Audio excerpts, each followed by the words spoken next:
Around June, Tammy came instead of Tom for the pickup and practically skipped towards me to show off her engagement ring, saying she wanted me as a bridesmaid along with my daughters for something I didn't catch, because I was in a rush to get our cat to the vet. She got upset because I waved off her attempts at conversation per Tom's texts a few hours later. The same thing happened again in September when she told me she was pregnant, which again upset her when I showed zero interest. In December, as soon as I opened the car door, she practically yelled, "Tom's finally getting a son," to which I sarcastically replied, "I'm sure Lord Tom's excited for an heir to take over his lands and titles," causing drama because Tom's family found it hilarious when Tammy was badmouthing me. December was the last time I saw her until today at drop-offs with Tom. As they approached me, I noticed Tammy didn't look pregnant anymore. Tammy tearfully said, "We lost the baby." I didn't answer, just told Tom that our second daughter has a birthday party tomorrow at 3 and the oldest has gymnastics at 5. Tammy literally screamed at me that I was a heartless bleep and bitter, then grabbed the girls' bags and walked away. Tom said I could show a little humanity towards Tammy, and regardless of my feelings, she is my kid's stepmother. I told Tom I don't care about what he's going through because outside of our kids, I don't care about him or Tammy, and I don't owe Tammy anything, especially pity.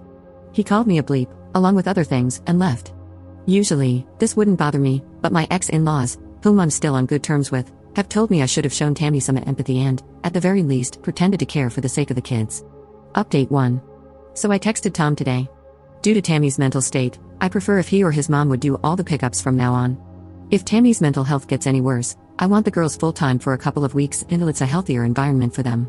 Tom tried to call me, but I texted him saying I prefer texts. He said he wanted to have a heart-to-heart, but yeah, not gonna happen. I asked if it involved the girls, and he said yes, that it's also about all of us going forward and the relationship he wishes for us to have. Basically, he wanted family therapy with himself, me, Tammy, and the kids. I said if he thinks the kids need to see a therapist, I would be happy to find one we both can agree on, but again, he just kept bringing it back to us. After a few hours, knowing it was going nowhere, I just left him on read. I called my ex-in-laws, told them the situation, and how I don't want to be involved with anything involving Tammy and Tom unless my kids are directly involved. I reminded them that I've expressed multiple times that I don't care, and I don't want anything more than a civil co-parent relationship. I told them that even though I value my friendship with them, I will go low contact if it happens again. Mother-in-law apologized, saying she was very emotional because, at the end of the day, Tom is her son, and he was heartbroken, plus the baby was her grandchild, which I completely understand and I forgive her. Now, here's where it gets weird. Tammy showed up to my house, randomly and uninvited. I've watched enough true crime to know not to open the door, so I talked and recorded her via the doorbell cam. She was crying, saying she was sorry and she just wanted to be my friend. Then she said I need to forgive her because she lost her baby as karma for what she did to me. She was saying other stuff but I couldn't understand her. I rang the police, then my brother, and Tom. She didn't get arrested or anything, but Tom talked to my brother and said he was taking her home and agreed it's best if I have them full-time for now. My girls are at home safe, and my brother will be staying with me for the foreseeable future. I'll be seeing a lawyer for the first time on Monday about full custody and a restraining order because I have a sinking feeling it's going to get worse. Before it gets brought up, I just kept telling Tammy to leave my property because I don't want to hear it. I don't know why I was brought into this because I was looking forward to my chill weekend. I'd also like to say for the people in my last post calling me jealous or bitter, I have nothing to be jealous of. Someone who cheats on you isn't a prize, he is Tammy's problem now. Update 2. I won't be updating until all the legal issues are over and my own mental health is in a better place, so it could take anything up to 3 to 6 months. I spoke to a lawyer today. I'm obviously not going to go into details, but with all the evidence and witnesses on my side, I have a good shot at getting full custody. But it's only day 1, and nothing has started yet. Tom tried to force himself on me. It didn't go far, thanks to my brother, but it's left me very shaken. I agreed to let Tom come over to visit the kids whenever he wanted, so when he came over yesterday evening and went into the garden with the kids, I went for a shower.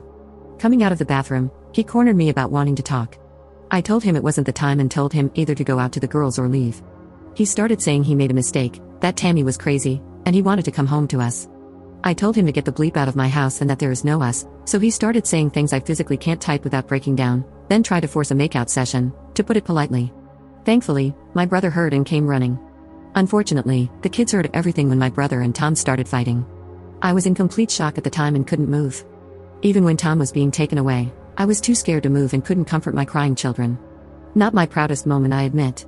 I don't know what to do with Tom going forward, but I know I can't face him ever again, even with supervision from my father or brother, who both work in law enforcement. Tammy sent hundreds of messages to me and my oldest too, but I can't block her at my lawyer's request. My ex-in-laws have reached out and told me they'll help me in whatever way I need. His sisters have disowned him, but this is still all very new, they might change their minds. I plan on moving after everything gets sorted so I won't ever cross Tammy's path. Thank you all for your love and support.